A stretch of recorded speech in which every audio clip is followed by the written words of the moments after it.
Ito ng sago. Papakuluan nyo muna yung tubig bago nyo ihulog yung sago na hilaw. Tapos ang technique niya, di ba, ito ano siya, puti pa, para madali siyang maluto, maging clear. Bubuhusan nyo ng malamig na tubig.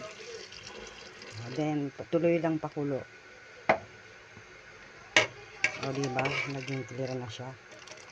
Pakulo pa more, and then pag kulong-kulo na ulit, buhos ulit ng malamig na tubig. Pakuloin ng tuloy. Ito na siya, balikan na natin. Clear na siya, oh. And then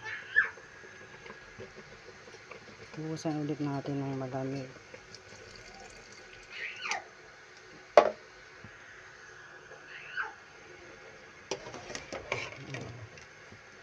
Diba, konti na lang yung puti.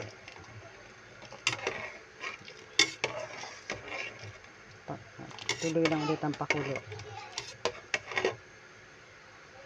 Ito siya, kulong-kulo na siya. Medyo clear na siya.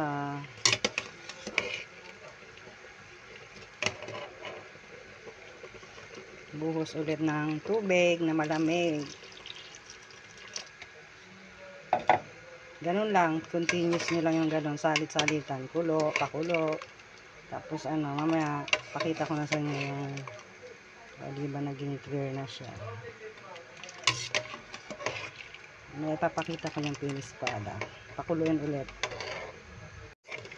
Oh, ito na siya, guys. Oh, yan ang technique. Teka lang.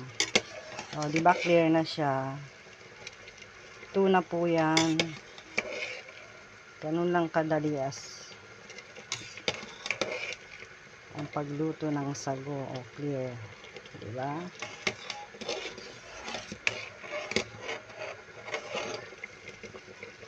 Patayin na ang kalan, and then isalin nyo sa salain, tapos isalin sa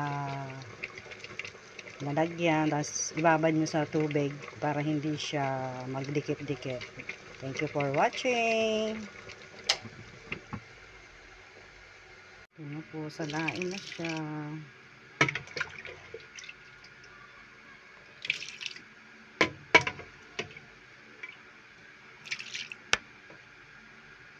Then, hugasan para hindi siya magdikit-dikit. Tapos, salin sa lalagyan.